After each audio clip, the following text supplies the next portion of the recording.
Good morning students, I am MRK. Today 11th standard maths பார்த்துக்கிட்டு இருக்கோம். chapter 2 exercise 2.9 algebra கூடியது partial fraction அப்படின்ற exercise important sum for 5 mark only. Okay, please careful understand பண்ணிங்க. public question மாதிரி. சரி, என்ன கொடுத்துருக்கு அப்படின்னு பாரு. நம்மளோட கான்செப்ட் படி டினாமினேட்டர் டிகிரி வந்து அதிகமாக இருக்கணும் நியூமரேட்டரை விட. இருக்கான்னு பார்த்துக்கோ. 1 மேலே இருக்குது, இங்கே வந்து மல்டிப்ளை பண்ணால் 3 வந்துடும். ஓகே, கணக்கு கரெக்டாக இருக்குது அப்படின்னு சொல்லிட்டு கணக்கை நான் மூவ் பண்ணுறேன். இல்லைன்னா டிவைட் பண்ணி தான் செய்யணும். 7 + x எடுத்துக்கோ, இல்லை x + 7 எழுதினாலும் சரி, எல்லாம் ஒன்று தான். சரிங்களா சொல்கிறது? 7 + x ஆர் x + 7 எப்படி வேணால் எடுத்துக்கலாம், ரெண்டு ஒன்று தான். x + 7 அப்படின்னு எடுத்துக்கிட்டிங்கன்னா மேலே நியூமரேட்டரில், டினாமினேட்டரில் x + 1ன்னு ஒன்று இருக்குது. இன்னொன்று என்ன இருக்குடா தம்பி? 1 + என்ன இருக்குது? x² இருக்குது. 1 + என்ன இருக்குது? x² இருக்குது. அப்போ நம்ம எழுதினோம்னா x² + 1ன்னு எழுதிக்கலாம், ஒன்றும் தப்பு இல்லை. இப்போ இதை a/x + 1ன்னு பிரிச்சிடுறேன்.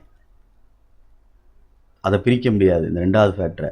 அப்போ bx + cன்னு எழுதி கீழே x² + 1ன்னு எழுதணும். இப்போ எல்சிஎம் போடையில் ரெண்டும் சேர்த்து போடணும்.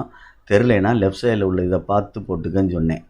x + 1 × x² - x² + 1. இப்போ இது ரெண்டையும் அடிச்சிட்டோம்னா கீழே ஏக்கு கீழே உள்ளதை இதே அடிச்சிட்டோம்னா x² + 1 வரும். அது மேலே மல்டிப்ளை பண்ணு. அப்போ a × x² + 1 இது ஒரு செட்டு. ப்ளஸ் இது x² + 1 x² அடிச்சிட்டோம்னா மேலே வந்து x + 1 மல்டிப்ளை ஆகும், மிச்சம் உள்ளது. அப்போ bx + cயோட x + 1 மல்டிப்ளை பண்ணு. ஓகேயா? ரைட். இதையும் அடிச்சிரு. அடிச்சிட்டோம்னா x + 7 அப்படின்னு எழுதி equal to a × x² + 1 plus bx + c into என்னது? x + 1 அப்படின்னு அர்த்தம்.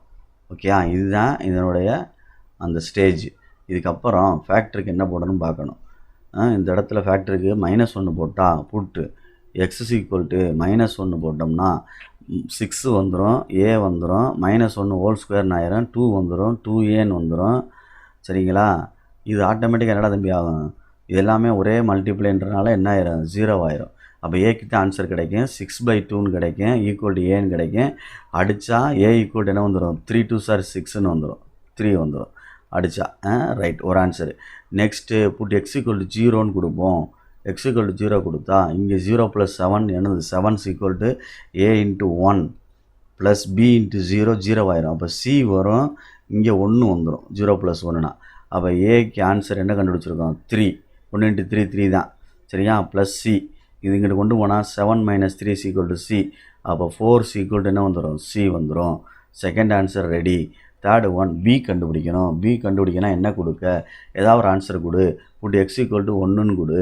புட் x = என்ன கொடுக்குறேன்? 1ன்னு கொடுக்குறேன். 1ன்னு கொடுத்தோம்னா என்ன வரும்? இந்த இடத்துலாம் கொடுக்கணும், எல்லாம் பாக்ஸில் தான். 8 = a × 2 1 கொடுக்குறேன், ப்ளஸ் b + c × 2.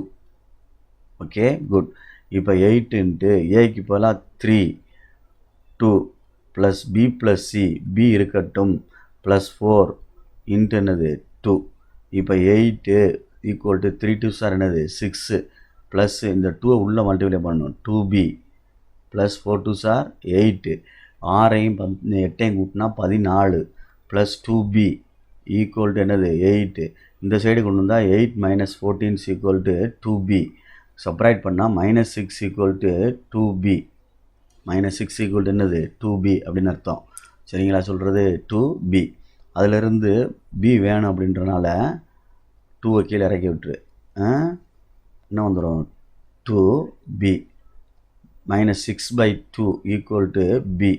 இந்த 2 தான் கீழே வரும். சரிங்களா? அடிச்சிட்டோம்னா -3. அப்போ b = என்ன வந்துருச்சு? -3 அப்படின்னு ஆன்சர் வந்துருச்சு. இப்போ இந்த ஆன்சரை எடுத்து இந்த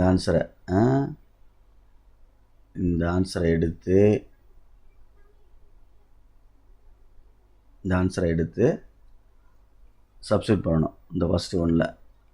ஓகே, ஃபஸ்ட்டு ஒன்றுக்கு வர்றேன். ஆன்சர் 1வது ஈக்குவேஷனுக்கு வந்தோம்னா கொஸ்டினை எழுதிட்டு x +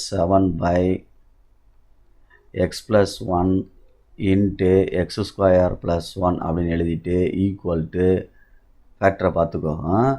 இந்த இருக்குது ஏக்கு என்ன இருக்குது 4 இது 3 by X plus 1 bx plus C bx minus 3x